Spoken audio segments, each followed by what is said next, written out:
Have you heard the phrase, the rich keep getting richer, and the poor are getting poorer? Well, it's not just a phrase. Unfortunately, it's the truth.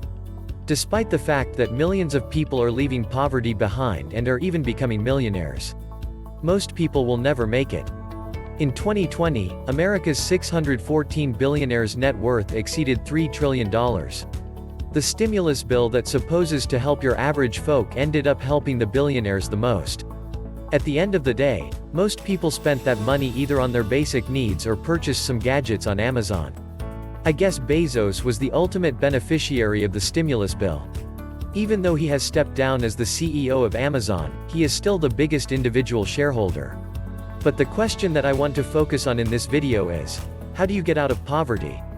What if you are born into a poor family? It's not your fault. What do you do?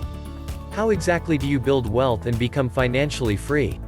We will answer all of these questions and many more, but only if you give this video a big thumbs up, and leave us a comment, hopefully something positive. I want to see how good this video is going to perform, if everyone comments. I promise that I will reply to every single comment under this video. Understand that no one is going to help you except yourself. It's great when there is someone who can help you.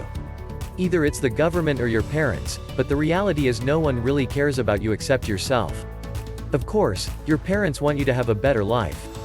However, they don't always have the ability to provide you with that opportunity, and if they have grown up in a poor family, it's very unlikely that they can give you good financial advice. Otherwise, they would have gotten out of that position long ago. If you talk to people who are struggling financially, they will always blame someone, especially the government who's supposed to take care of them. I am not saying that the government shouldn't take care of you, but if you rely on outside factors, you will have to wait for a long time. You have to make it crystal clear to yourself that no one can help you as much as you can help yourself. That's the first step to make any meaningful change. 2. Don't settle for a low-paying job. I am not against getting a job. In fact, getting a low-paying job when you are a teenager is a perfect opportunity to teach yourself the basics of business and money and learn how to be responsible with money.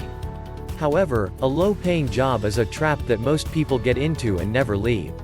When you grow up poor, every penny matters, every dollar makes a difference, you grow up with very little needs and wants. Everything you want can be fulfilled with a few $1,000s.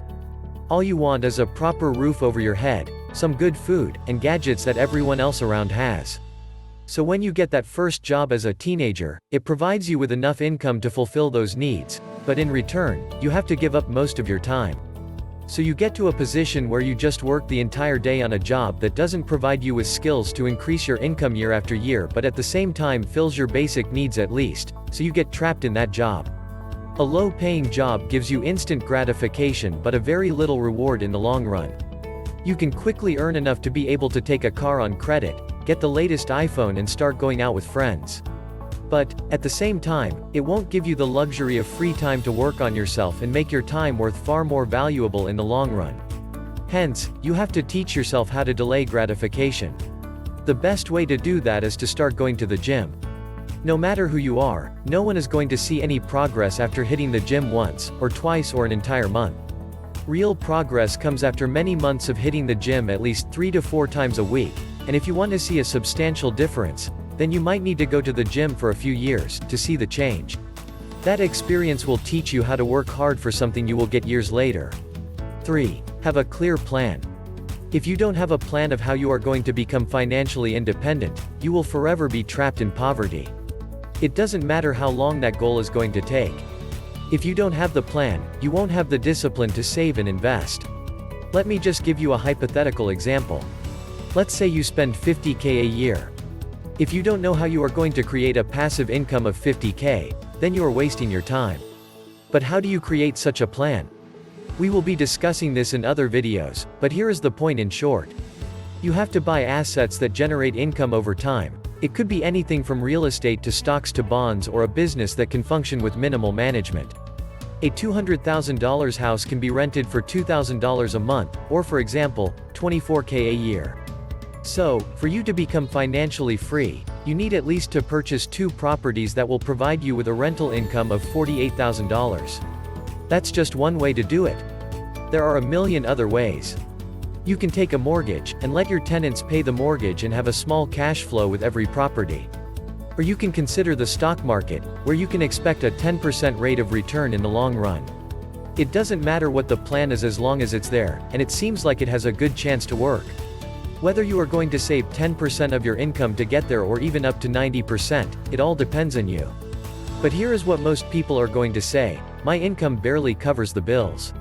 How am I possibly going to save that much and invest? That's why you need step number 4. 4. Focus on educating yourself. If you are making $50K a year, it's impossible to imagine yourself making $200K, or $500,000 or even $1 million. Because you are comparing that $1 million to your current job. If you are making $20 an hour, then you have to make at least $250 an hour, assuming you will work for 12 hours every single day to be able to make 7 figures, and as far as it seems, no one is going to pay you that much for such a job. However, that doesn't mean there aren't ways to earn that much. There are people who make far more than that. The only problem is, you have to find out how. That's why you have to educate yourself. But if you spend all your time on a low-paying job, you won't be able to do that. So what should you do? Either find extra time after you are done with your job, or what I did is just minimize my expenses, deny myself some of the things, so that I could work less to pay the bills. Then suddenly I had some extra time to work on myself. If you are just starting out, pick up some books, find out what your strengths are, learn how the latest technologies work, and start something in that field. It's not going to happen overnight, but remember that you are in it for the long run. 5. Set up a boring but effective routine. Once you come up with a reasonable plan, it's time to set up a routine. Forget about having adventures every single day. You can't be productive if you don't have a routine. That life you see on Instagram is nonsense. Trust me, everyone who makes real money almost never lives like that. The life of a person who makes a lot of money is super boring. Yes, it's boring but yet very effective. You wake up every day at the same time, to do the same thing, over and over again and over a long period of time. This could be years, yet you achieve meaningful progress. Remember the example of the gym. Building a great body is a result of going to the gym every day and repeating the same exercises. Yeah, sometimes you try new equipment, but overall you do pretty much the same thing. You train your chest, back, biceps, shoulders at least once a week. After 2 or 3 years of hitting the gym 3 to 4 times a week, you start to see the fruits of your hard work.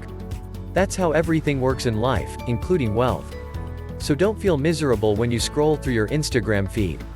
Just focus on what you are good at. We don't choose how are we born. Some of us are lucky to be born rich, while others aren't that fortunate.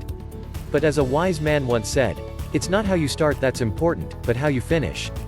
If you are born poor, it's not your fault, but if you stay poor for the rest of your life, then it's your choice. Of course, circumstances change from country to country. Being born poor in a first world country like the United States is different than being born in the middle of the Sahara, where you do not have the infrastructure to start building wealth. However, with the rise of the internet, that has changed. You could be anywhere and yet still educate yourself and even build an entire business online. I hope you guys have enjoyed this video. If you did, please give it a thumbs up. And if you are new around here, then subscribe and turn on your notifications. We are trying our best to make great videos for you and hopefully help you achieve your financial goals. Thanks for watching, and until next time. You have been watching The Money Smart Investor. Hope to see you again soon.